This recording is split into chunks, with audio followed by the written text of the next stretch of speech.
les maladies professionnelles au XVIIIe siècle, avec ce sous-titre un peu accrocheur de la silicose au cancer. Je ne sais jamais si j'arriverai jamais à en parler, vu le temps.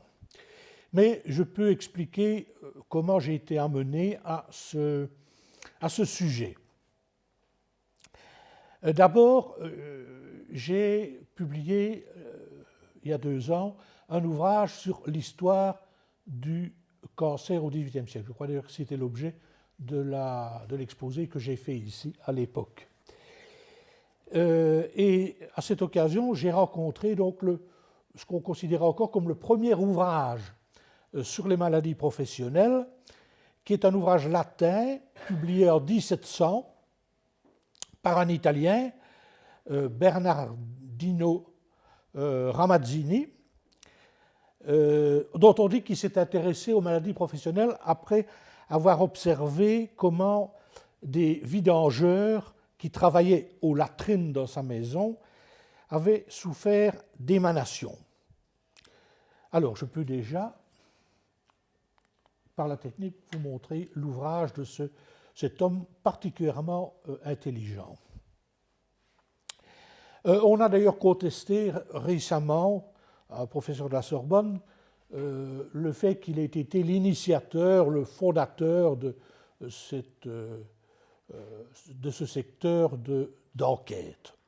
Mais je passe sur ça. Le traité de Ramazzini a été traduit pour la première fois en français en 1777 par le célèbre Antoine-François Fourcroy, qui est un chimiste et un révolutionnaire, et même une des têtes pensantes de la Révolution, qui a d'ailleurs fait une carrière sous l'Empire importante, qui est un des fondateurs de l'école polytechnique. Je pense d'ailleurs que... Voilà, c'est un portrait qu'on a retrouvé il y a assez peu de temps et qui était en vente chez Christie, je pense. Et alors il y a ce portrait qui est très ressemblant et qui est conservé à l'école polytechnique, justement. Évidemment, l'intérêt pour les maladies professionnelles, à l'époque, est lié à l'importance accordée aux arts et métiers par l'encyclopédie de Diderot et d'Alembert. L'ouvrage de Ramazzini a eu une grande carrière, puisqu'il a donné lieu, alors, en 1822, à un traité des maladies des artisans, etc., d'après Ramazzini, par quelqu'un que j'ai découvert d'ailleurs à l'occasion de cet exposé, il n'y a pas longtemps, il y a 3-4 jours, qui s'appelle Philibert Pâtissier. Et l'ouvrage date de 1822. Il fait le compte de toutes les maladies, tout ce qu'on a dit sur les maladies professionnelles. Par ailleurs, j'ai rencontré la question de ces maladies en parcourant un périodique médical qui est le deuxième grand périodique médical du XVIIIe siècle en français et qui s'appelle La Gazette salutaire. Et c'est un ouvrage qui émanait de l'atelier, si on peut dire, de Pierre Rousseau, le fondateur du journal encyclopédique à Bouillon, qui était une entreprise dans la foulée de l'encyclopédie. Et on vient d'ailleurs de mettre à l'honneur Pierre Rousseau à Bouillon. Il y avait déjà son cabinet de travail qu'on peut voir. Et là, voici la Gazette salutaire, ouvrage vraiment très important, qui a une longue carrière jusqu'à la Révolution française. Et voici d'ailleurs le buste de Pierre Rousseau, inauguré, je crois, en juin, au musée Ducal de Bouillon. Il n'est pas très beau ici, enfin bon, ça se discute. La Gazette salutaire, donc, est le deuxième journal qui fait suite, alors, chronologiquement, au Journal de médecine de Paris, fondé en 1758 par Charles-Augustin Vandermonde. Et ce Vandermonde a publié, juste après la fondation du journal de médecine de Paris, que j'ai beaucoup étudié, un dictionnaire portatif de santé qui comporte une bonne quarantaine de pages sur les maladies professionnelles. Et ça, c'est vraiment un travail d'avant-garde. 1759, le dictionnaire portatif de santé. Très en avance sur le temps, où on peut aussi dire qu'il représente les Lumières dans leur avancée la plus moderne, la plus audacieuse. Sur sa lancée, Fourcroy a alors collaboré à une autre entreprise qui devrait intéresser l'histoire littéraire de la Wallonie, qui devrait intéresser un peu plus qu'elle n'intéresse même les spécialistes et les étudiants, qui s'appelle l'Encyclopédie méthodique. L'Encyclopédie méthodique, c'est donc une grande encyclopédie en je ne sais plus combien de volumes, qui commence en 1782 et qui est en partie, au départ, une publication liégeoise. À la fois, elle est publiée à Paris, chez Panckoucke, et à Liège, chez Plomteux, qui est un grand imprimeur liégeois, dans cette tradition de la typographie liégeoise des Lumières. Et dans les volumes de médecine, dans la collection médecine de cette encyclopédie méthodique, qui prend donc le relais de l'encyclopédie de Diderot et d'Alembert, qui la rénove, qui la renouvelle, Fourcroy a écrit, sous la Révolution française, lui, vraiment dans les années 1790, une série de notices, maladies de métiers particuliers. Et puis, à un moment, au milieu des années 1790, il s'arrête. Et il passe à d'autres choses, parce qu'il est appelé à de grandes responsabilités sous le Directoire et, puis, et sous Napoléon. Donc, il y a ceci qui donne un peu la trame de ce que je voudrais dire, c'est que dès le XVIIIe siècle, la montée de l'industrialisation multiplie les signes de l'emprise que les contraintes et les consignes de production intensive exercent sur les métiers. Évidemment, une influence qui est soumise au marché de l'argent et qui parfois va à l'encontre des exigences humanitaires, qu'exprime par exemple notre Vandermonde au milieu du XVIIIe. Dans ce sens-là, le mouvement qui va s'affirmer au XIXe siècle est celui d'une régression sociale qui, à mes yeux, est relativement analogue à celle qui caractérise pour le moment le passage du XXe au XXIe siècle, notamment avec le nouveau Code du travail imposé par Emmanuel Macron. Donc, le choix de mon sujet résulte aussi, dans une certaine mesure, de l'actualité la plus brûlante. On sait comment cette question des pénibilités au travail et des maladies professionnelles a aussi soulevé une campagne de protestation en Belgique, notamment parce que le président de l'Union wallonne des entreprises, là, vous avez vu ça dans la presse, a affirmé, a proclamé « Je ne crois pas que le travail soit quelque chose de pénible. 36 heures par semaine, ce n'est pas pénible. » C'est un peu à discuter. Il paraîtrait même paradoxal que cette emprise sur le marché du travail commence déjà dans les 2 dernières décennies du XVIIIe siècle, et même sous la Révolution, si on oubliait que la Révolution française, et en Belgique aussi, ou liégeoise en tout cas, est dans une large mesure le produit de la montée de la bourgeoisie. Alors, bien entendu, les Lumières n'ont pas établi un code du travail qui évoquerait même de loin celui discuté aujourd'hui.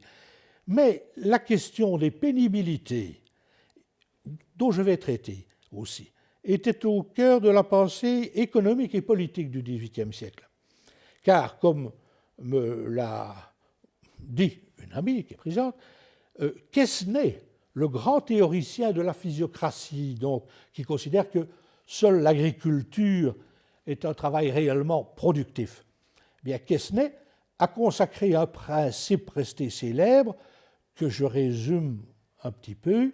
Il dit que l'économie a notamment pour but d'obtenir la plus grande augmentation possible de jouissance par la plus grande diminution possible du travail pénible. Bon, peut-être une évidence, mais enfin, c'était pas mal de le dire vers 1750, sinon auparavant.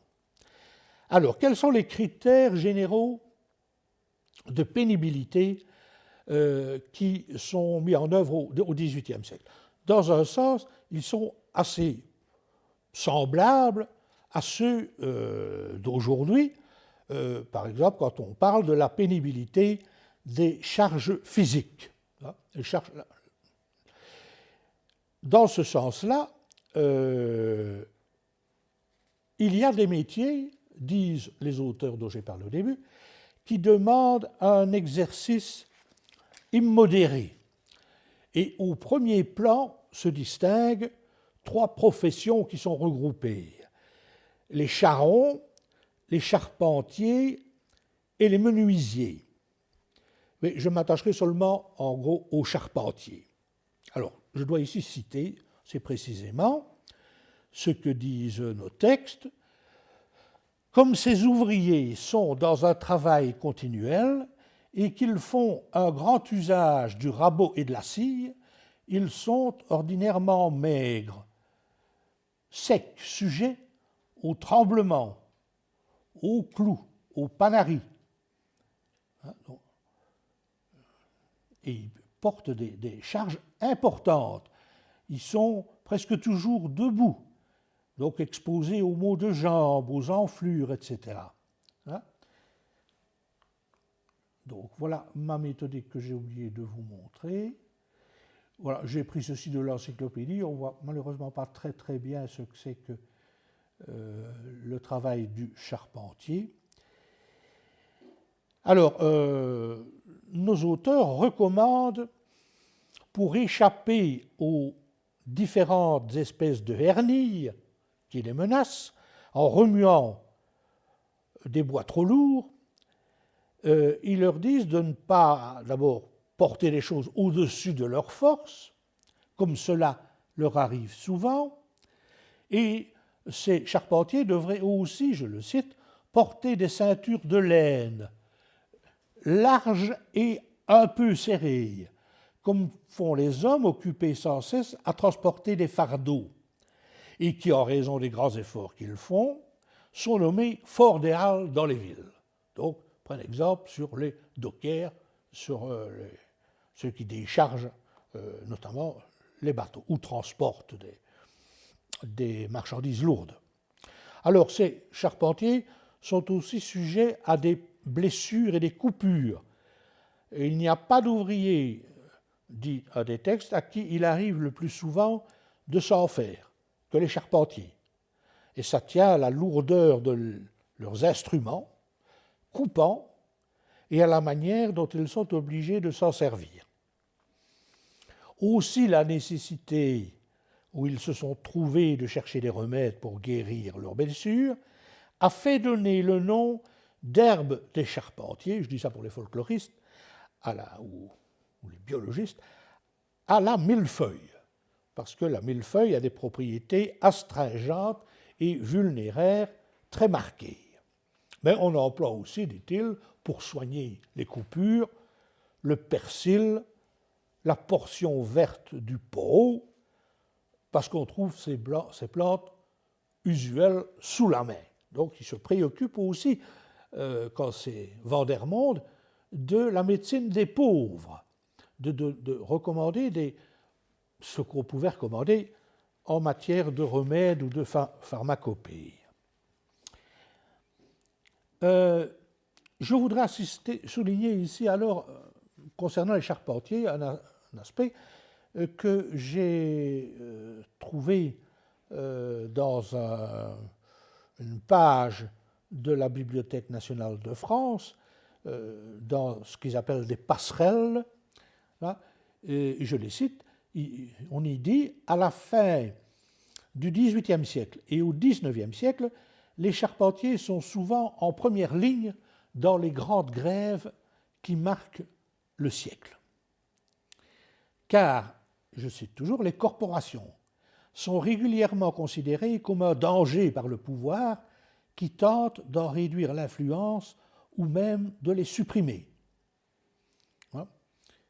Et en la matière, ce que je vous avais dit sur la distance qu'il faut parfois prendre, point de vue critique avec la Révolution, se manifeste dans une loi qui s'appelle la loi, donc sous la Révolution, le Chapelier, loi du 14 juin 1791, qui interdisait les corporations, le compagnonnage, les coalitions ouvrières et le droit de grève. Alors, je ne sais pas si ce que j'ai ici j'ai encore quelques charpentiers de marine. Vous voyez, bon, ça donne une idée un peu sommaire de ce qu'ils peuvent faire. J'ai aussi un jeton, j'ai trouvé ça de la Guilde, en 1773, et puis l'image de le chapelier, qui est en fait ici dans un jeu, comme un jeu de loi, ou je ne sais pas exactement quel genre de jeu, je n'ai pas regardé trop près.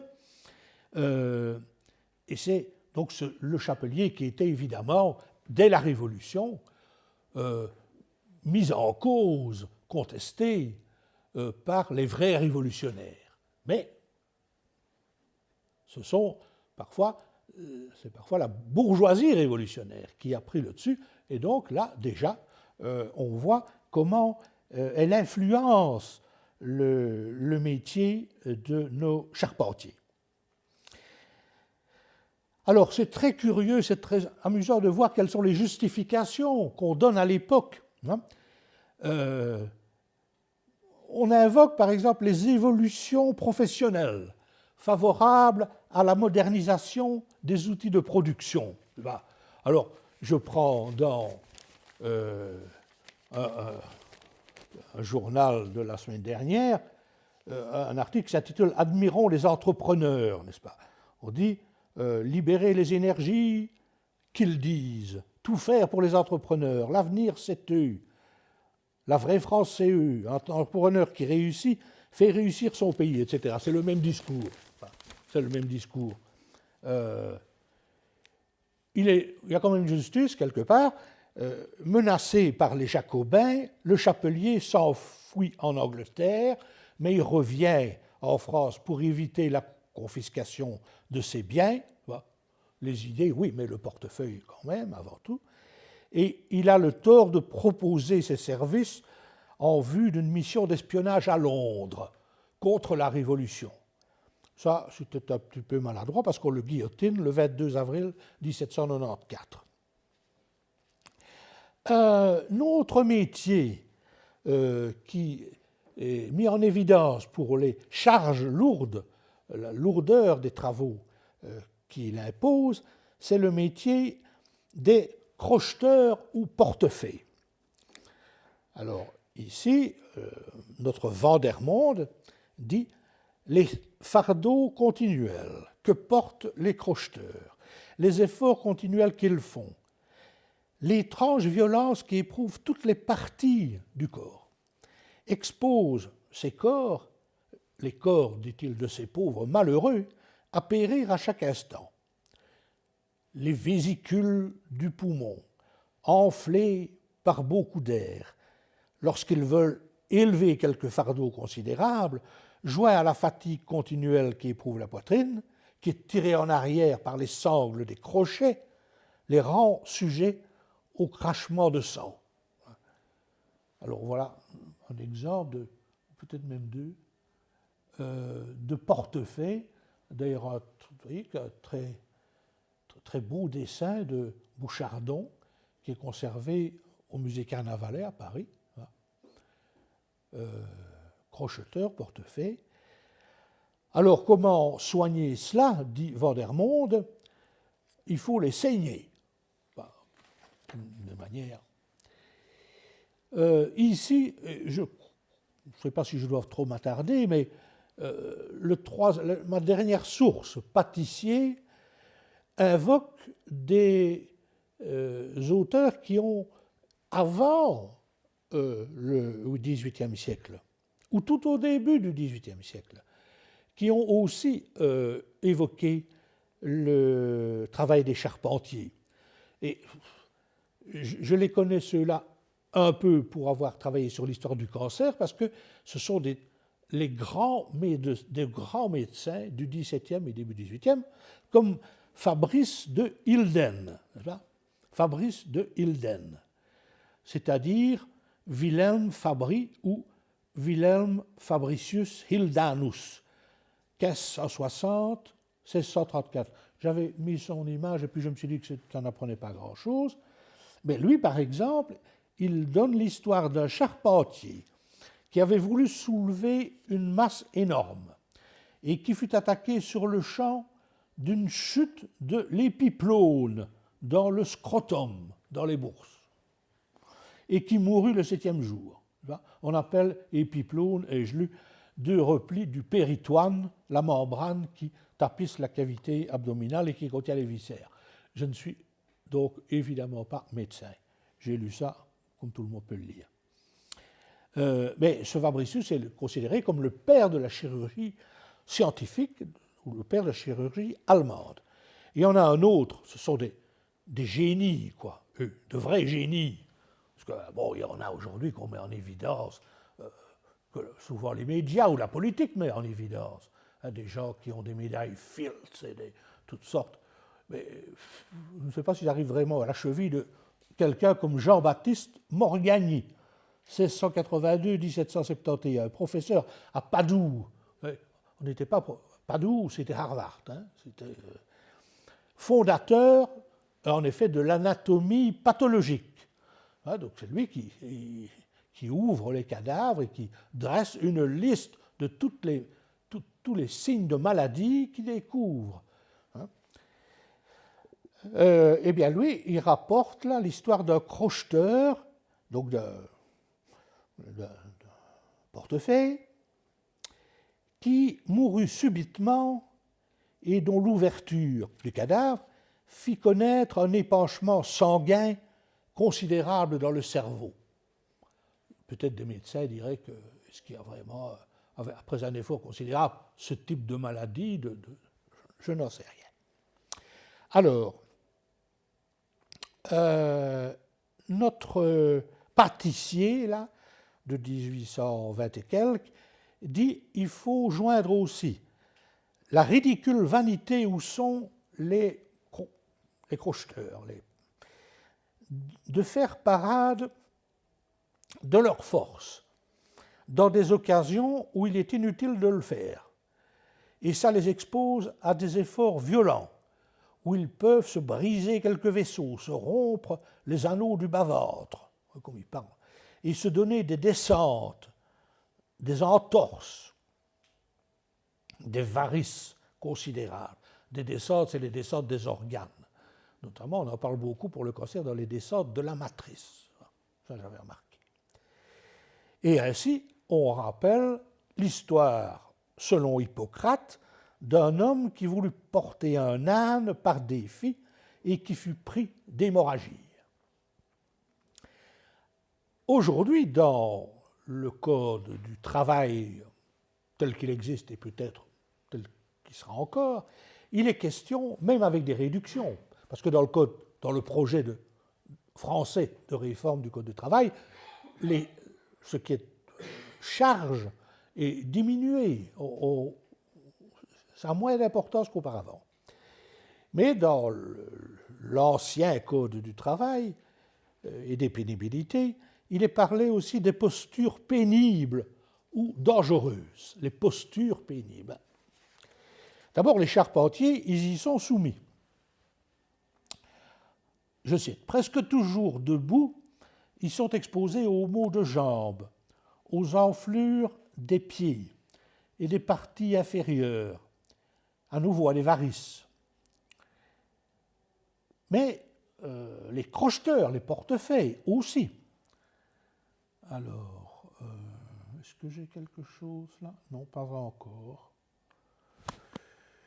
On dit à leur sujet, une autre incommodité à laquelle sont sujets les portefeuilles, c'est de devenir bossus. L'habitude continuelle dans laquelle ils sont de se tenir courbés peut se prêter à leur charge, fait que l'épine se voûte et se courbe. J'ai appris qu'on appelait autrefois syphosis la maladie des bossus. Aujourd'hui, on parle de syphose. C'est du grec kyphos qui veut dire courbé. Alors, la méthodique dont j'ai parlé, là, des années 1782 et suivantes, renvoie, comme le C entre dans les lettres dont traite Fourcroy, j'ai regardé, mais on renvoie à gibbosité. Or, il se fait que la méthodique a mis, pour la partie médicale, 30 ans à être imprimée, de sorte que gibbosité apparaît alors dans les années, beaucoup plus tard au XIXe. Et tout ça nous renvoie un peu à ce que on appelle aujourd'hui la scoliose, du grec scoliosis, action de rendre oblique ou tordu, mais qui est un terme qui n'apparaît qu'en 1820, paraît-il. J'utilise un peu ici mes références lexicographiques de romanistes. Il est vrai que Galien, pas non plus le premier venu, utilise déjà, lui, le terme scoliosis. Et on attribue à Paré, à la Renaissance, le premier procédé de réduction de la scoliose, quand c'est encore possible, notamment à l'égard des enfants. Alors j'ai trouvé, je m'intéresse un peu aux instruments aussi de la médecine, à ce qu'on a inventé pour corriger certaines malformations.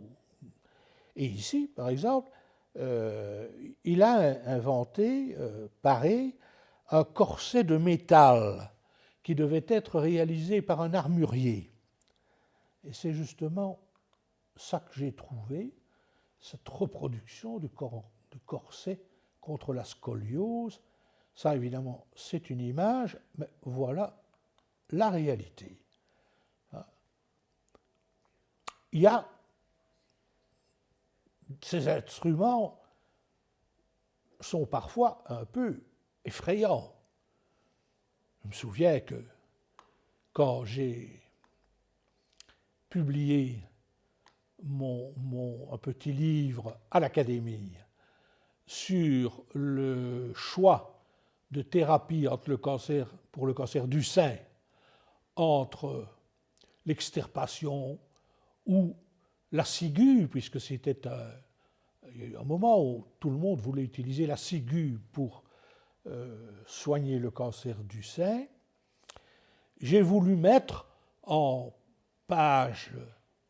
première page de mon petit livre qui est paru à l'Académie, et qui reprenait ma conférence d'ici, j'ai voulu mettre un certain nombre d'outils qui étaient considérés au XVIIIe siècle comme des outils de progrès pour extirper le cancer du sein. Et il y avait notamment là-bas un outil très spectaculaire qui était une sorte de cercle avec une partie, une rainure dans laquelle était entraîné un élément coupant, quoi, une lame. Et on faisait tourner l'élément, et ça évitait, paraît-il, ça allait très vite d'abord, parce qu'avant, on travaillait avec un couteau. Et là, c'était une amélioration, c'était un progrès. Mais cette planche, ces gravures d'instruments étaient quand même un peu effrayants, et on m'a suggéré, pour ne pas quand même écarter davantage encore les amateurs de mon petit livre, enfin les personnes intéressées, de ne pas l'utiliser en page de titre. Non, ça va repousser des informations, me font croire que, malgré tout, le thème a dissuadé un certain nombre de personnes de l'acheter. Je crois que c'est un des livres les moins achetés dans la collection des petits ouvrages de l'Académie. Enfin, je pense. Le travail sur la scoliose, alors, m'intéresse, parce que il y a un ouvrage qui est consacré plus particulièrement, et c'est un ouvrage où apparaît le terme d'orthopédie. Ça veut dire que c'est destiné aux enfants. Et c'est un terme de Nicolas Andry de Beauregard, de 1741, hein, orthopédie, ou l'art de prévenir et de corriger les enfants dans les difformités du corps. C'est le premier emploi qu'on ait du mot orthopédie. Et le frontispice du livre représente, d'ailleurs, ce que je vous montre ici, c'est-à-dire un arbre tordu. Et là, qui représente la déformation de la colonne vertébrale. Et on a noté qu'entre 1780 et 1880, on avait inventé 100 méthodes différentes pour soigner la scoliose. Et notamment, un grand nombre de ces innovations remontent au XVIIIe siècle. Ça vaut d'ailleurs, mais je n'ai pas les titres absolument en tête ici, pour les méthodes de soigner le cancer.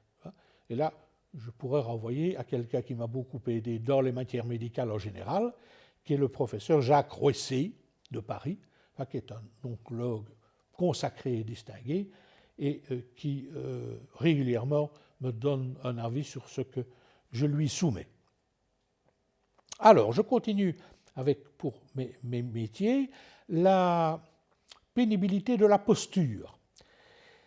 C'est ce qui affecte notamment les porteurs de chaises. Ça, je n'ai pas besoin de vous montrer ce que c'est, vous savez par les films, etc., ce que c'est. Les porteurs de chaises sont un autre genre d'hommes que le poids de leur profession accable, que le poids accable.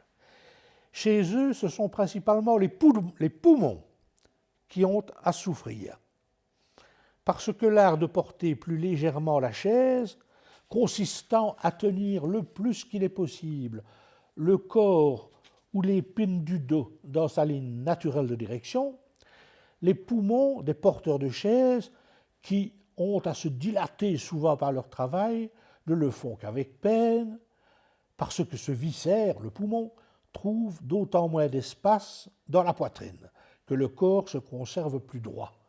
On utilise ça assez précisément. D'où des maux de poitrine, des oppressions, des maux de côté ou de côte, des crachements de sang et compagnie. Il faut y ajouter aussi, alors c'est quelque chose qu'on va retrouver, surtout dans les textes du début du XIXe. C'est une attaque indirecte contre les ouvriers, contre certains dévoiements des ouvriers. Ici, on dit que nos porteurs de chaises sont dans l'habitude de s'enivrer de vin et d'eau de vie. Alors, est-ce que ça reposait sur vraiment quelque chose de type, une sorte de statistique? Et quand ils sont saisis par le froid, dit-on, il ne faut ni eau de vie, ni vinaigre, parce que ça coagule le sang, mais plutôt qu'ils boivent une tisane de chien-dent, de réglisse et de bourrache. Donc, une plante européenne assez commune. Ce sont les mêmes affections qui accablent les porteurs d'eau. Alors, j'ai trouvé et on m'a donné deux belles illustrations des porteurs d'eau. Alors, ça, c'est une gravure populaire, évidemment. Je n'ai, moi, pas même dit ici ce qu'on leur fait dire, mais il serait intéressant, je le glisse au passage, parce que j'en parlerai à la fin, dans les projets qu'on peut avoir, il serait intéressant de savoir comment ils se manifestaient dans les rues, par les porteurs d'eau, comment ils criaient. Or, aujourd'hui, il y a une tendance générale, j'y reviendrai, mais une tendance moderne, enfin chez les historiens, à s'intéresser au bruit des temps passés, de la manière dont... Mais je vais y revenir. Hein. Alors j'en ai une autre qui montre aussi à quel point de grands artistes comme Bouchardon s'intéressent à la vie ouvrière. Hein. Ici, encore une pièce qui se trouve au musée Carnavalet, et on voit comment ça fonctionnait. Les porteurs d'eau. Les porteurs d'eau, il y en avait deux types. Oh, je ne sais pas si je dois m'avancer sur ce terrain-là, mais il y avait ceux d'eau froide et ceux d'eau chaude. Hein. Et ceux d'eau froide, notamment, on dit qu'ils sont victimes eux aussi de certaines maladies, parce qu'ils vont à la rivière et qu'ils remplissent d'eau froide, et ça leur donne aussi toutes sortes d'ephtysies, des maux des poumons, etc., enfin qui développent. Cette époque est fascinante aussi par l'attention qu'elle porte au monde du travail.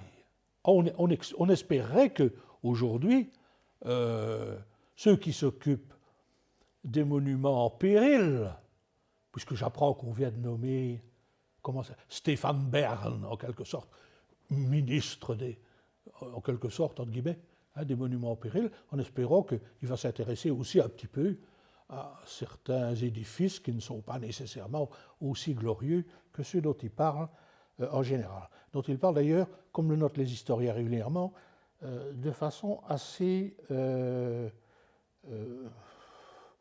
contestable, discutable. Mais enfin, les porteurs d'eau, les voilà, et les porteuses d'eau. Donc je disais qu'il y en avait deux types, parce qu'il y a aussi ceux qui portent l'eau chaude. Et ça, c'est quelque chose qu'on connaissait encore dans nos régions au XIXe siècle. Ça me rappelle d'ailleurs qu'un grand historien de la langue française, alors est-ce que c'est Charles Bruno ou Ferdinand Bruno, nos idoles, hein, je parle ici pour quelqu'un qui est présent, qui fut mon condisciple, avait enregistré au début, un des tout premiers à Paris, non pas à Paris, suis-je bête, mais en Wallonie, et je crois que c'est à Liège, les cris des marchands de rue.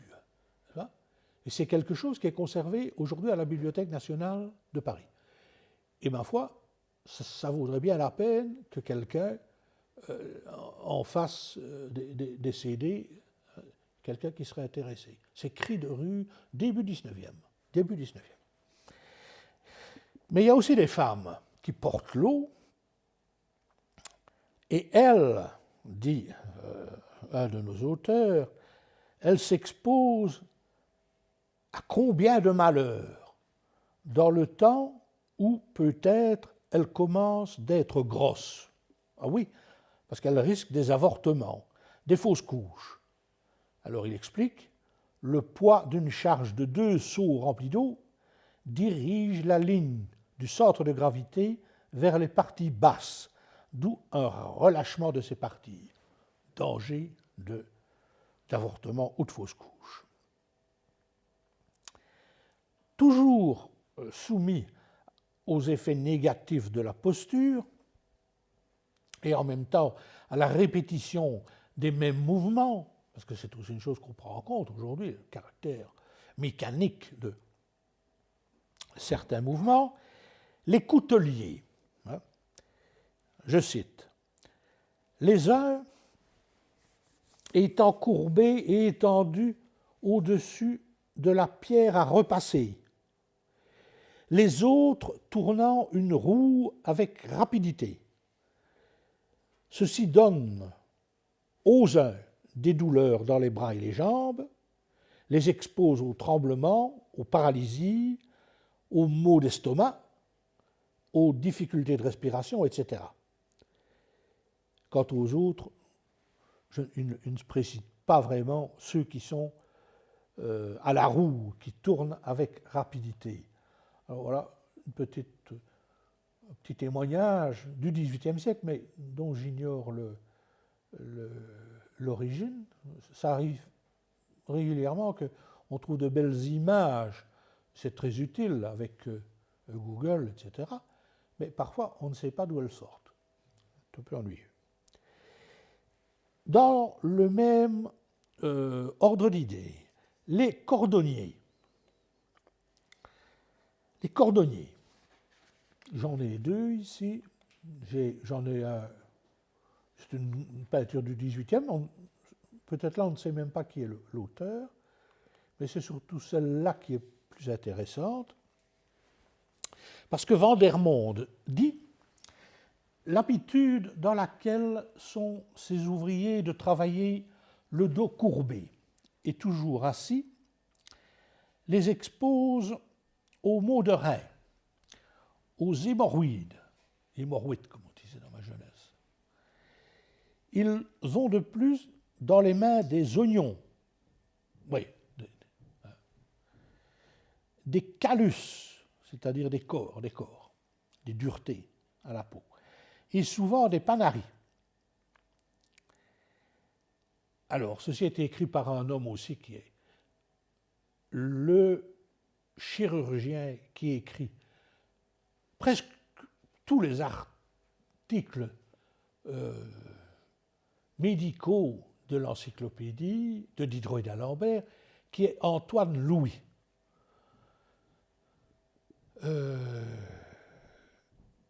Antoine Louis qui est... Alors, la carrière est longue et curieuse parce qu'il termine sa vie sous la Révolution. Et on a d'ailleurs retrouvé, il n'y a pas très longtemps, un document, une lettre, qu'il adresse à quelqu'un qui élève les machines à couper les têtes.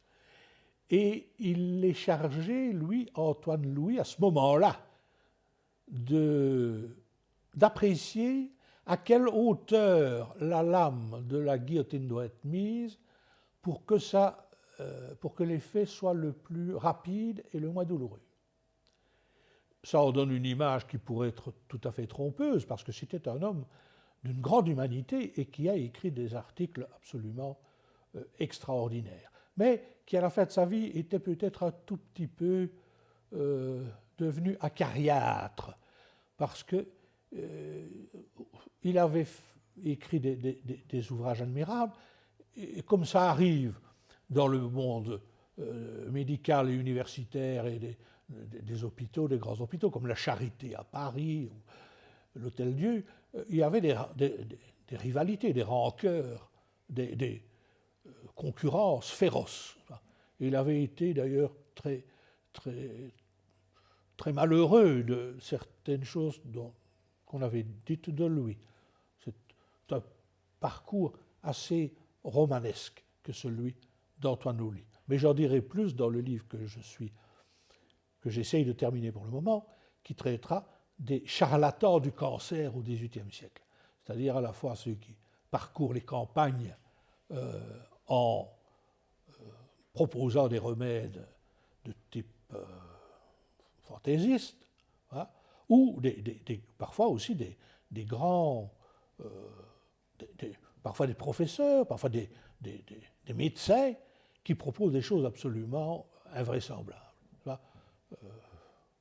De la carotte, par exemple, la carotte soigneur qui soigne le cancer. Mais c'est pour si j'y arrive, pour le prochain livre. Alors, ces cordonniers sont aussi sujets à comme je crois que je viens de lire, des panaries, quand ils se piquent avec la laine. Et dans ce cas-là, il n'y a pas beaucoup de solutions, sinon se tremper les mains dans l'eau de guimauve. Il faut qu'ils lavent leurs mains soir et matin dans l'eau tiède, qu'ils se frottent les reins tous les soirs en se couchant et qu'ils se promènent pendant 1 heure avant de se coucher pour éviter les...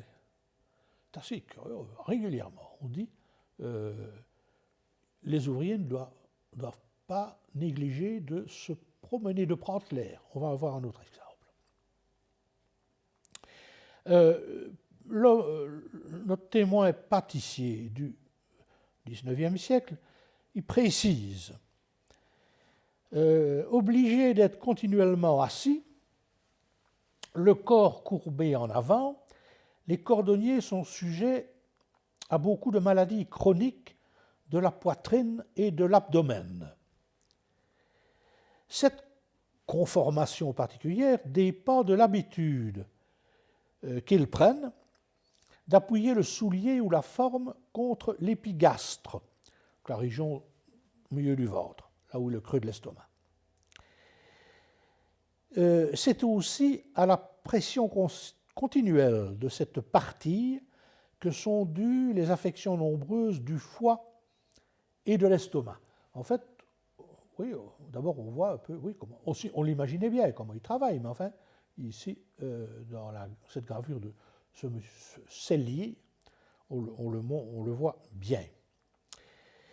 Un médecin qui chevauche 18e, 19e, il s'appelle Corvisart, qui est connu à Paris parce qu'il y a la station Corvisart, dans le 13e arrondissement, non, je crois, attribue à cette position des cordonniers des squires du pylore et de l'estomac. Alors les squires, il faut savoir que c'est un pré-cancer, en quelque sorte. C'est un cancer virtuel, potentiel, qui est encore curable, qui ne s'est pas déclaré, que la personne ressent une douleur, mais il n'est pas encore vraiment, il ne se manifeste pas à l'extérieur. Normalement, c'était le cas avec les cancers avérés. Donc c'est un squire.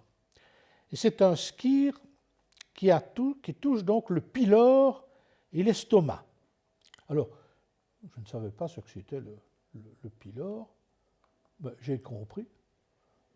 C'est donc ce qui connecte l'estomac au duodénum.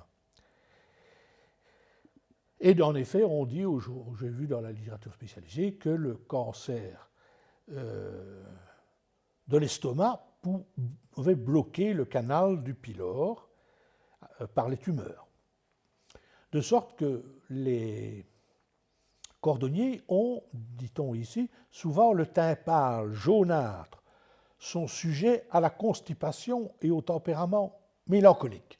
Et ils meurent ordinairement avant 45 ans. Je crois que ce serait une chose utile de regarder chez des écrivains comme Balzac, par exemple, ce qu'on dit de certains métiers, si l'image correspond un peu à ce que les ouvrages médicaux disent. Alors les cordonniers qui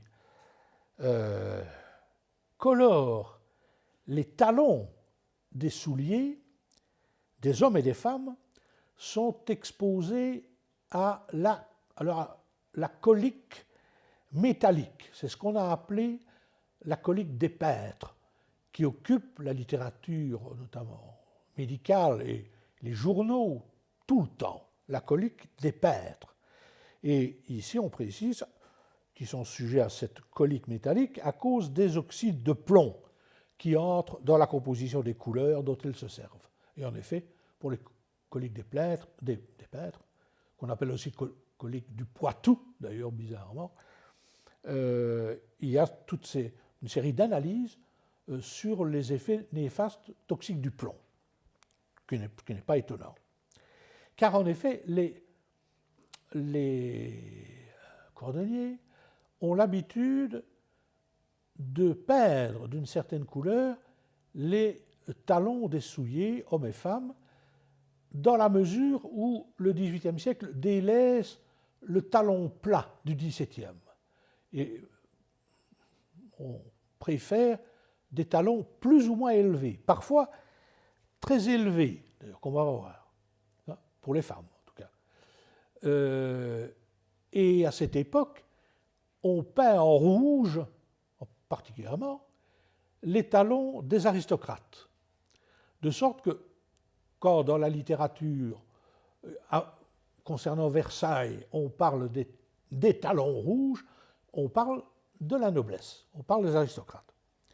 Et il faut croire, j'imagine, que ça s'appliquait aussi à ceux qui peignaient les talons en jaune, éventuellement avec quelque chose qui ressemblait à l'or, peut-être, parce que un écrivain qui a séjourné à Bruxelles au milieu du XVIIIe siècle, qui est un journaliste, qui s'appelle Chevrier, a publié en 1762 un ouvrage intitulé « Les amusements des dames de B », 3 petits astérisques, c'est-à-dire les amusements des dames de Bruxelles. Et il dit, on croise souvent là un gentilhomme avec des talons jaunes et un titre de marquis. Je ne sais pas, je n'en sais pas plus. Il faudrait demander à des spécialistes de Chevrier ou de la littérature relative à Bruxelles au XVIIIe ce qu'il en est. J'ai lu aussi dans une revue consacrée à la médecine interprofessionnelle, qui s'appelle les Cahiers de médecine interprofessionnelle, récemment, ces dernières années, que les femmes élégantes demandaient des souliers dont les talons étaient si hauts qu'elles voyaient, je cite, leur marche devenir parfois impossible, en ayant besoin de se caler avec une haute canne. Voilà.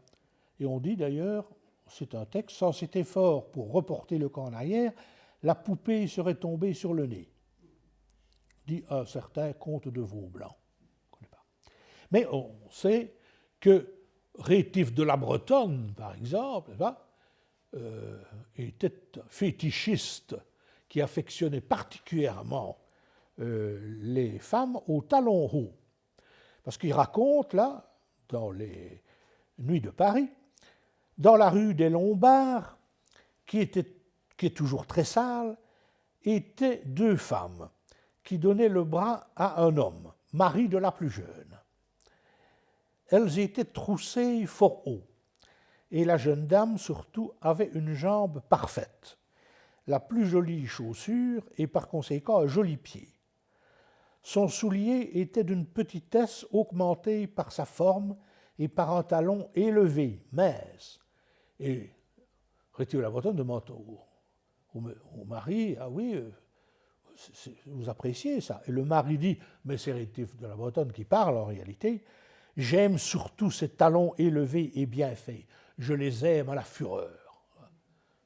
J'ai trouvé ça dans d'autres textes aussi d'ailleurs, c'est assez courant. Alors, mon auteur du 19e, Patissier, porte un jugement moral typique de l'époque, donc sommes à l'époque de la Restauration, avec Patissier, les années 1820, parce qu'on assassine en 1820 le duc de Berry, qui était un Bourbon, d'où une réaction des conservateurs antilibéraux. Et dès lors, les libéraux à l'époque, ce sont plutôt les progressistes. On suspend les libertés individuelles, on muselle la presse, et toute une série de mesures que nous imaginons facilement. Les cordonniers, alors je cite un texte ici, sont pour la plupart très misérables. C'est ce que dit un de mes textes, là, lui de 1820, etc. Les cordonniers sont pour la plupart très misérables, d'une excessive malpropreté. Ils sont débauchés, crapuleux, ivrognes. Ils ont du penchant au vol. Les bottiers sont moins crapuleux, mais querelleurs au plus haut degré. Vous voyez comment l'image de l'ouvrier entre l'époque de l'encyclopédie, entre l'époque de Vandermonde et ces années 1820, s'est altérée.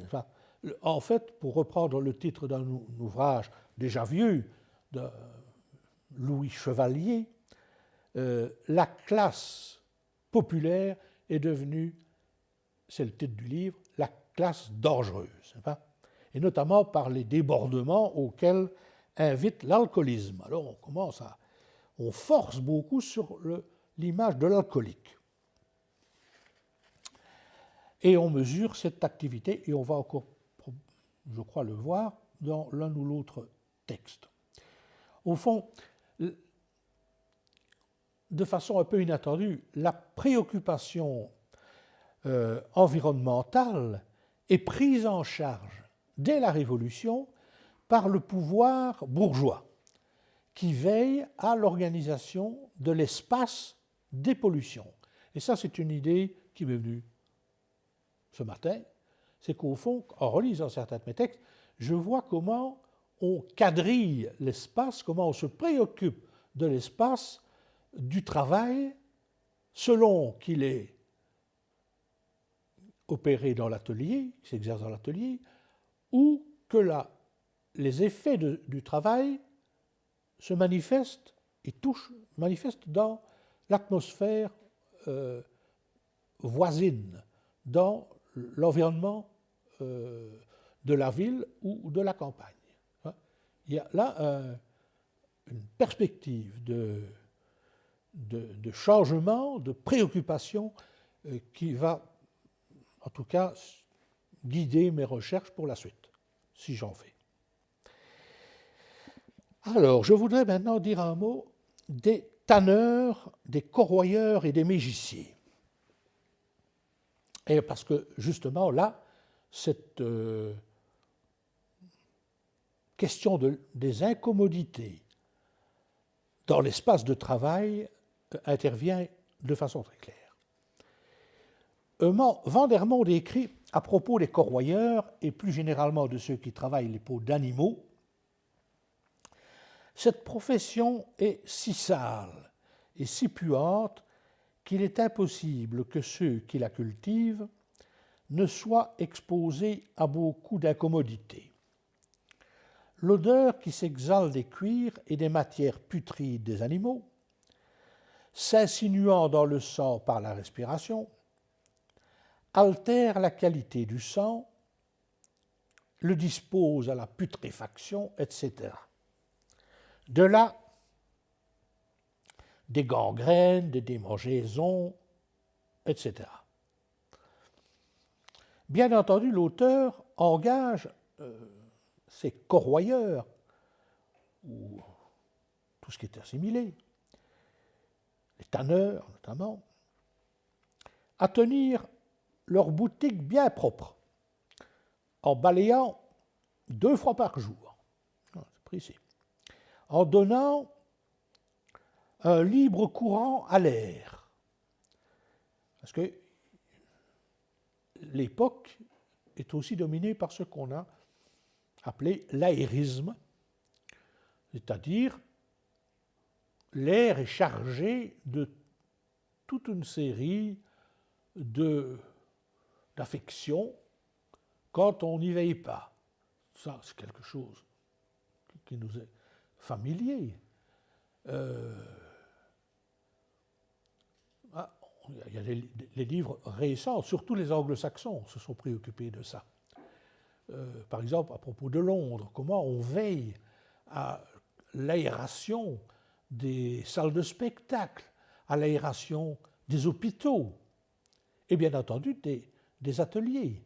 On prend des recommandations, on dit il faut que les fenêtres soient grandes et qu'on voit circuler le courant d'air pour chasser les miasmes, etc. Et c'est d'ailleurs l'époque où on invente le ventilateur. 1740-41, d'abord une invention anglaise, et en France, le mot d'ailleurs date de 1741, je crois. Ventilateur. Et on a d'ailleurs des images très précises de ces premiers ventilateurs. Ou sinon, quand on n'a pas ces moyens techniques, il faut respirer du vinaigre plusieurs fois par jour. Et il faut assaisonner de vinaigre la nourriture. Et finalement, boire une chopine d'eau dans laquelle on versera la moitié d'un verre d'eau de vie. Alors, on suppose que c'était à la portée des ouvriers. Je n'en suis pas sûr, mais on peut l'imaginer. On leur recommande aussi, à ces mêmes corroyeurs, etc., de se promener hors de la ville, les dimanches et fêtes. C'est déjà un peu là. C'est déjà l'atmosphère de Balzac, du monde balzacien. Donc ici, si vous voulez, mon médecin philosophe Vandermonde propose donc la mise au vert du week-end. Mais l'industrie et le commerce en disposent autrement. Ça devient un peu une litanie lorsque je vous dis, mais c'est comme ça. Et il est curieux, par exemple, de voir Fourcroy, lui-même révolutionnaire, 30 ans après Vandermonde, en pleine révolution, il dénonce, je le cite, l'abus des théories sur les prétendues vapeurs putrides et la fausseté de la plupart des assertions si gratuitement avancées par tous les auteurs de médecine. On attendrait qu'il emboîte le pas à Vandermonde. Et tout au contraire, il dit, mais tout ça, c'est de la blague. Un peu comme on dirait aujourd'hui, certains, dans des débats, dans les talk shows dont l'époque est si friande, à tel point d'ailleurs que le talk show aujourd'hui commence à remplacer la discussion scientifique dans les médias. Enfin, c'est une parenthèse.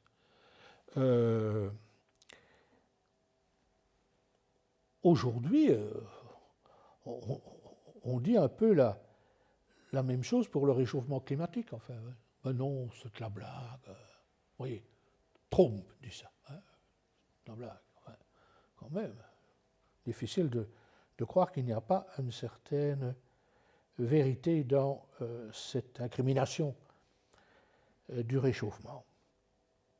Mais Fourcroy, lui, il dit, et là aussi, il prend une attitude moderniste. J'ai interrogé ces ouvriers utiles, dit-il. Quand c'est utile, évidemment, ça justifie. Les corroyeurs ne sont pas à beaucoup près aussi maltraités qu'on le dit par les vapeurs grasses et fétides auxquelles ils sont exposés. Ces vapeurs n'ont pas l'effet délétère qu'on craint. Ces ouvriers ont de l'appétit, mangent et digèrent comme les autres hommes. Accoutumés de bonne heure à l'odeur des ateliers de corroirie, ils y deviennent absolument insensibles au bout de quelques années.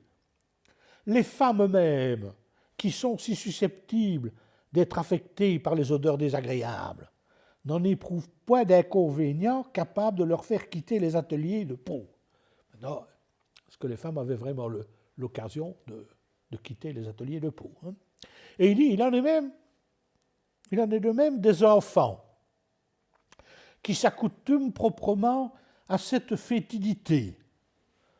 Alors, on se pose un peu la question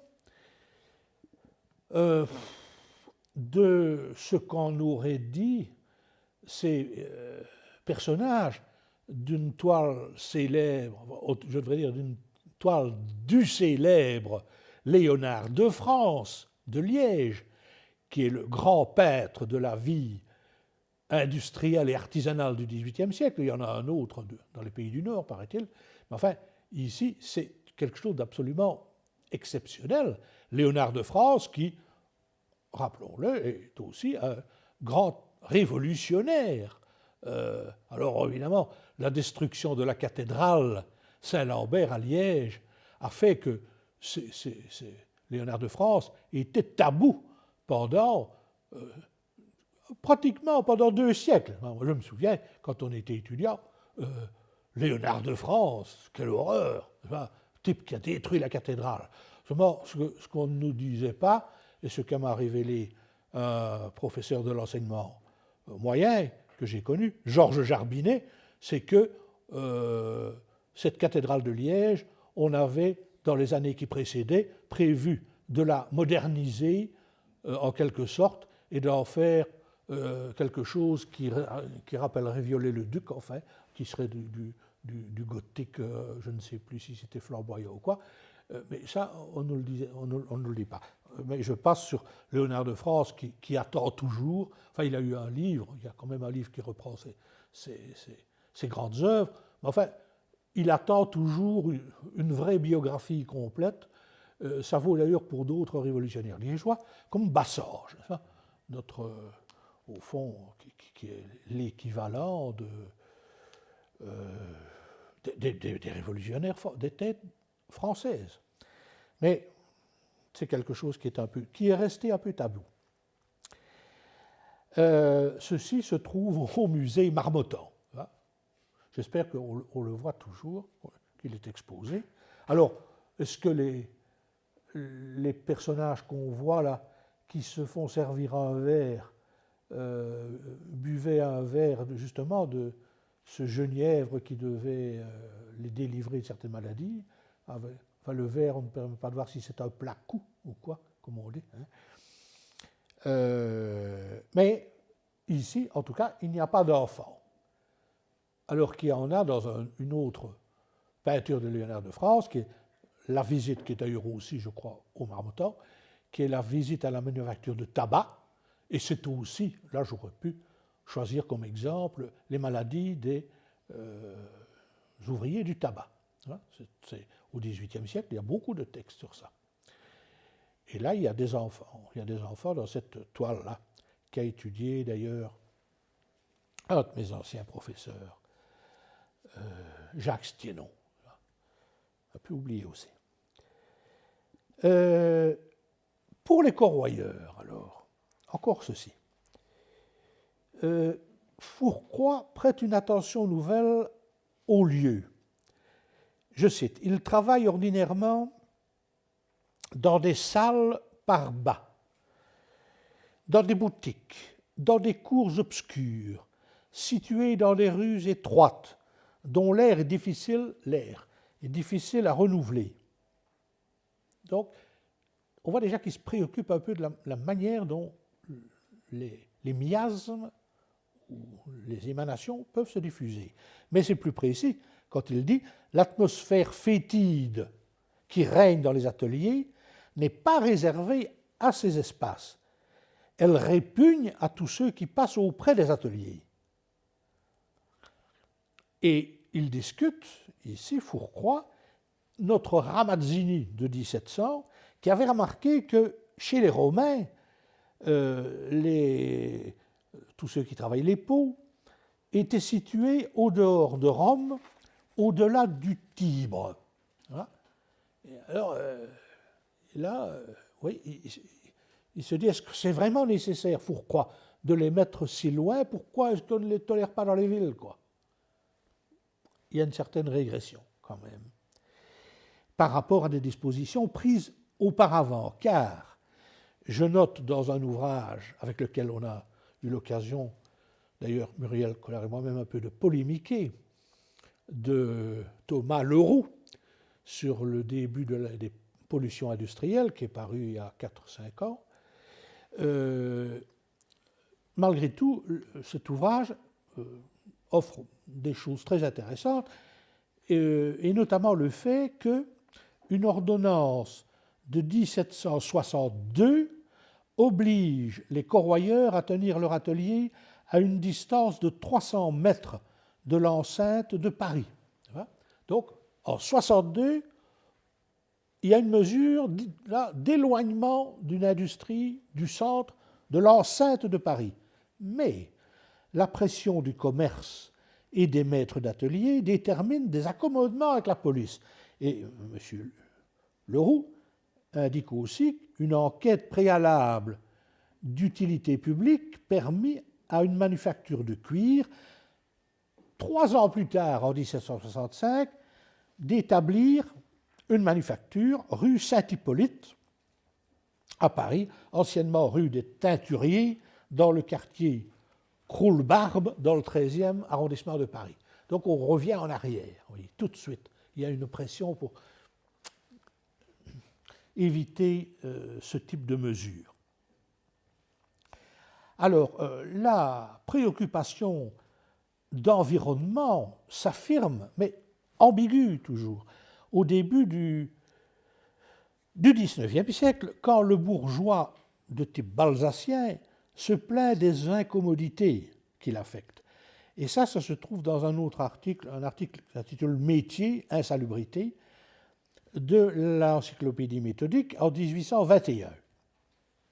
C'est un certain Gilbert qui s'inspire d'un autre auteur qui dit, 1821, « Il convient d'écarter du sein des villes les fouleries, les fabriques de cordes à boyaux, les ateliers de tanneurs, les corroyeurs, les mégiciers, les ouvriers affectés à la transformation des peaux en cuir fin et souple, pour les gants, les chaussures, et toutes les manufactures où on emploie des manières animales dans un état de décomposition. En effet, pourquoi? Parce que l'odorat en est affecté désagréablement. Et les communications entre les organes inférieurs et ceux de l'odorat et du goût ne tardent pas à faire éprouver des accidents de toute espèce, donc notamment aux personnes qui vivent dans le voisinage.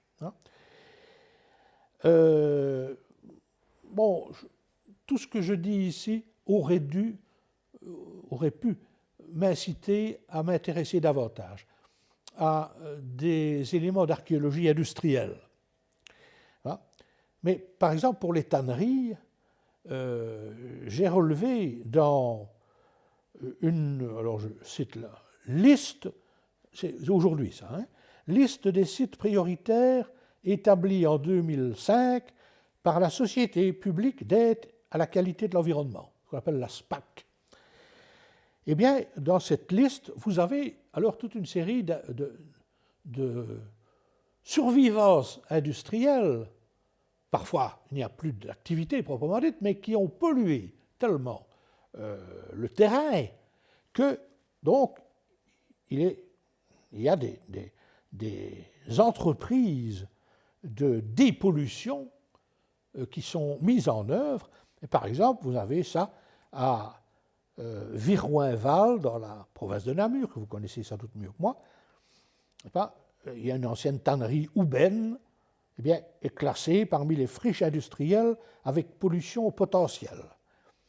Et j'ai lu dans la presse qu'une réhabilitation du terrain avait débuté en 1999 pour répondre à l'exigence de sites d'intérêt régional et pour dégager la vue sur la colline de la Roche, à l'Homme, sur la réserve naturelle. Enfin, il y a d'autres cas du même genre, je ne vais pas les citer ici, mais à Stavelot, à Durbuy, etc. Ou d'ailleurs, ça c'est plutôt le toponymiste qui pourrait parler, à Durbuy, par exemple, il y a un ruisseau qui s'appelle l'Idiennerie, le jaune ruisseau, les rues, dans d'autres régions de Wallonie. Parce qu'on croit que cette couleur jaune est due à une foulerie qui rejetait dans le Néblon les poudres usagées. Mais c'est probablement une construction intellectuelle, un mythe. Ce n'est pas la couleur de l'eau n'est pas due à cette activité industrielle. Alors, on peut évidemment continuer à faire l'examen d'autres métiers. Alors, je dois bien songer au temps, mais je crois que j'en ai encore un peu, pour parler des chanvriers, donc de ceux qui travaillent le chanvre. Et à nouveau, c'est un peu répétitif, mais Fourcroy, Révolution, tient le même raisonnement que précédemment. On a accusé le rouissage du chanvre de produire un grand nombre de maladies. L'odeur infecte qui s'élève des eaux où se fait le rouissage, surtout lorsqu'elles sont stagnantes, la mortalité des poissons qui restent ou qui arrivent dans ces eaux, et les maladies fébriles, souvent putrides, qui attaquent les hommes qui habitent dans le voisinage des routoirs. On fait croire cette assertion démontrée. Et il continue, il dit, on a même dit que le chanvre en soi contenait un poison, que l'odeur des fleurs de chanvre était vénéneuse. Et alors il dit, une foule d'auteurs ont également répété que le rouissage était pernicieux pour les habitants des campagnes. Toujours cette extension environnementale.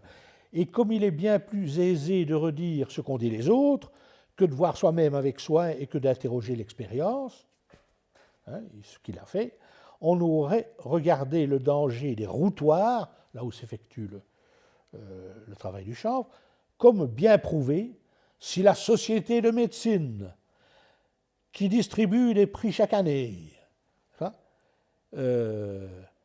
n'avait pas cherché les questions qui intéressent la santé des hommes d'une façon générale, et particulièrement dans le cas du chanvre. Alors là, ça je ne m'y attendais pas trop, mais moi qui fréquente pour mon nouveau livre la Société royale de médecine, créée en 1778, et qui était une nouveauté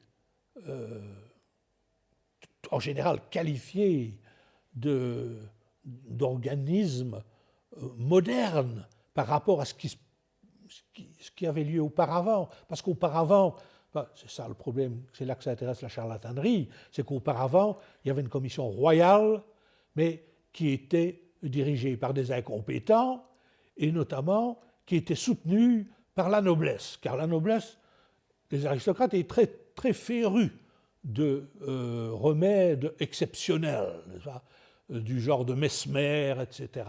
Car Mesmer soignait aussi le cancer, d'ailleurs, avec ses impositions. Donc, ça c'était avant 1778. En 1778, des médecins, et notamment Vicq d'Azir, qui est une grande figure de la médecine française, décident que, dorénavant, toute personne qui veut vendre des drogues doit soumettre son remède à une commission d'experts, de spécialistes, qui décidera si c'est vraiment un véritable remède. Dans certains cas, il était bien difficile de dire si ça servait à quelque chose. Le problème qui se pose à moi pour le cancer, c'est qu'après tout, on n'en arrivait à rien et on n'arrive pas à ce qu'on voudrait aujourd'hui. Donc, la Société royale de médecine, c'était le fleuron de la politique de santé en France. Et puis maintenant, je me dis, oui, mais enfin, là, on dit qu'elle est aussi là pour modérer les critiques de type environnemental ou de certains, les critiques à l'égard de ce que produisent certains métiers, les modérer. Donc, ça va un peu dans le sens d'une perspective qui s'impose à moi pour le moment. Donc, Fourcroy dit, oui, le rouissage du chanvre n'est pas à beaucoup près aussi nuisible qu'on l'a dit. Les maladies sont imputables aux eaux stagnantes, mais ce sont les eaux. On voit apparaître à nouveau ce mouvement à propos des chandeliers. Alors, il y a peu d'odeurs aussi fétides, aussi révoltantes pour la plupart des hommes et qui soient plus ennemies des nerfs que celle du suif de mouton conservé quelque temps, dit Fourcroy. Oui, parce que cette odeur même saisit les femmes, qu'on dit vaporeuses à l'époque, c'est-à-dire qui ont des vapeurs. On a même écrit un livre sur ça, la vaporeuse, à peu près, car elles sont saisies, quand elles sentent cette odeur de suif, de mouton, d'accès hystérique, par l'effet produit par le suif sur leur sensibilité. Les femmes sont sensibles.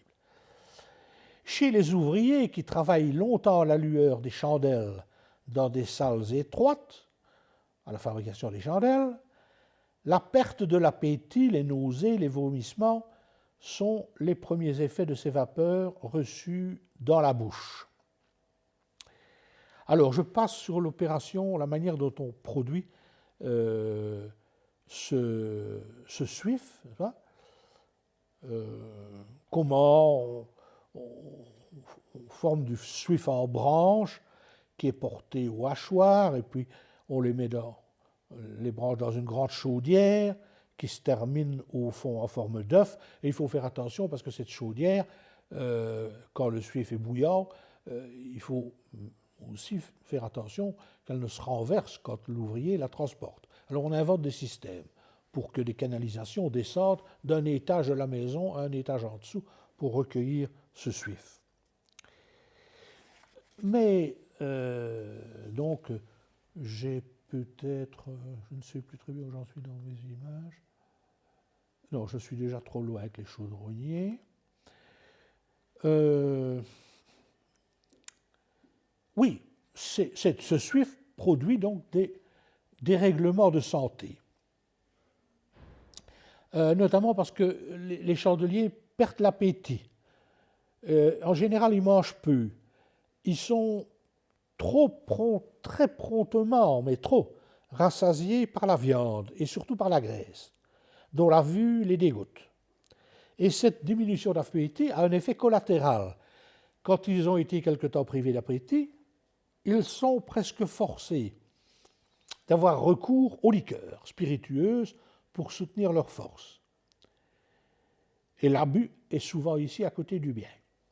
Donc l'alcoolisme règne aussi chez les chandeliers.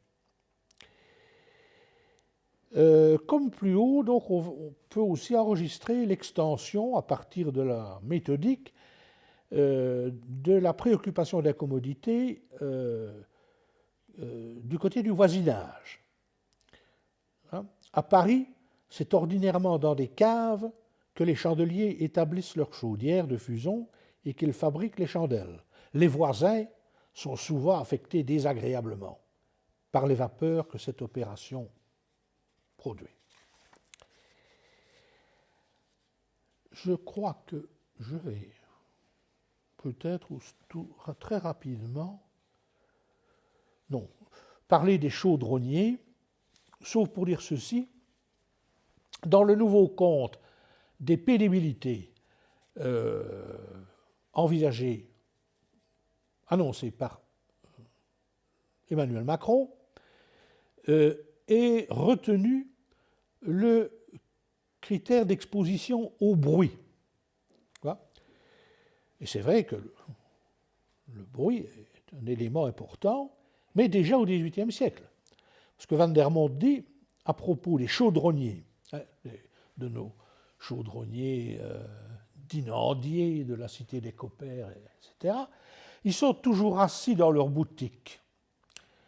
Ils battent continuellement le cuivre avec un marteau et font un bruit si considérable qu'ils s'étourdissent eux-mêmes et deviennent sourds, car ce bruit continuel et trop violent fatigue la membrane du tympan. On a dès lors observé que ces sortes d'ouvriers étaient sujets dans leur maladie aiguë à avoir des tintements d'oreilles, des bruissements. L'acouphène menace. Et à nouveau, extension de cette pénibilité chez Pâtissier, quand il dit « Le bruit que ces artisans font avec leurs marteaux incommode les habitants voisins de leurs ateliers et les affecte eux-mêmes, etc., etc. » Alors, j'annonce, oui, j'ai cherché vainement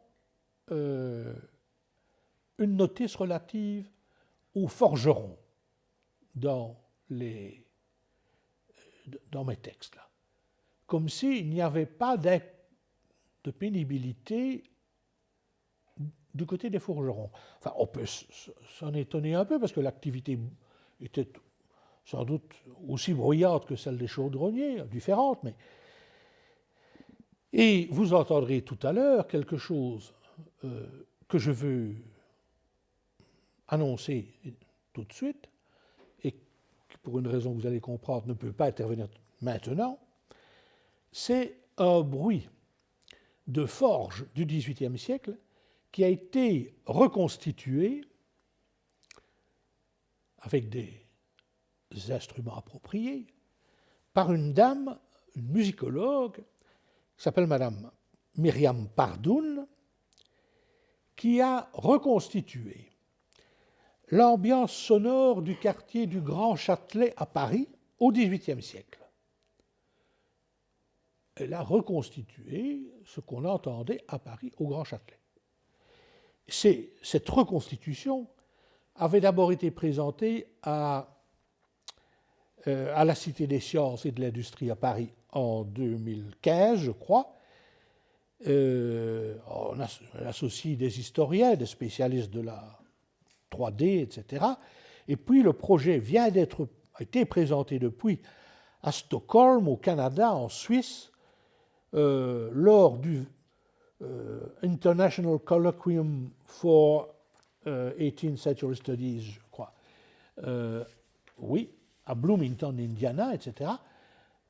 Et elle a obtenu, Madame Pardoun a obtenu en 2016 le décibel d'or hors catégorie des inventions de la recherche dans le domaine. Elle est finaliste des trophées Curie 2016. Voilà un type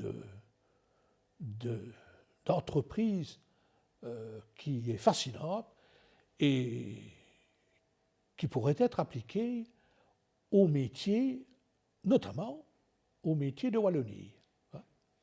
Je crois que ce serait quelque chose à faire, que j'en ai d'ailleurs parlé à Madame Pardoun, mais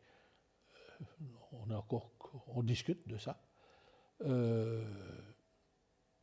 Je crois que ce serait quelque chose d'absolument, en couplant ça avec les vues de Léonard de France, la fonderie, la mine, la fonderie, il y aurait là un travail moderne, d'histoire contemporaine intéressant. Alors, il y a le contact. Vous allez me dire, oui, mais tout ça, ce sont des exhalaisons morbifiques, enfin, ou gênante, mais le contact vraiment, alors, à part le plomb, que j'ai cité un petit peu cursivement, qu'est-ce qu'on met en cause alors et qui peut, par exemple, conduire au cancer? Alors là, il y a un cas qui est tout à fait exceptionnel, que bon, la littérature médicale connaît bien, c'est la découverte de Percival Pott. Alors voilà, j'avais le chaudronnier, on ne voit pas d'ailleurs grand-chose, c'est tout ce que j'ai trouvé. Pott, qui a donné son nom à la tuberculose des vertèbres, le mal de Pott, c'est lui. Alors, je cite ici une revue américaine ou anglo-saxonne. Pott a observé une manifestation accrue du carcinome du scrotum, des bourses, chez les garçons travaillant au service de ramoneurs. Et Pott a expliqué cette maladie des bourses par une concentration de suie dans le repli du scrotum. C'est ça qui a produit le cancer qui est général chez ces jeunes ramoneurs. C'est probablement la première fois que fut suggérée l'association d'une substance provenant de l'environnement avec le développement du cancer dans un groupe professionnel particulier. Alors, heureusement, enfin, si on peut dire, les jeunes ramoneurs sont très bien représentés dans l'iconographie du temps.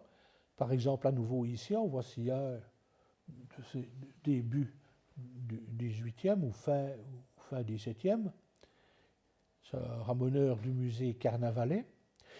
En voici un autre, localisation incertaine, et il me semble avoir entrevu dans un ouvrage sur les cris de Paris que ces ramoneurs, précisément, avaient un cri très particulier. Ce serait intéressant de reconstituer ici à nouveau, mettre le rapport avec l'aspect oral ou sonore.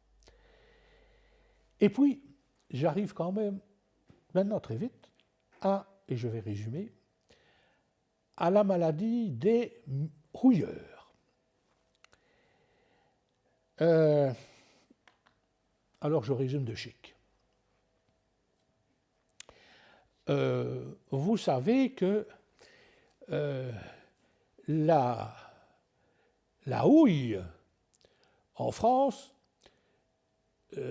est appliquée dans l'industrie et dans l'usage domestique assez tardivement dans le cours du XVIIIe siècle. Parce qu'auparavant, on va dire jusque les années 1770, on se sert du charbon de bois, y compris dans la métallurgie. Ce qui provoque d'ailleurs une déforestation, c'est assez traditionnel, qui a affecté aussi nos régions. Par exemple, on a un édit du prince-évêque de Liège qui concerne les bois de Franchimont, où on dit, mais avec cet usage, mais ça c'est avant la houille, ou c'est indépendamment de la houille, on ruine nos forêts.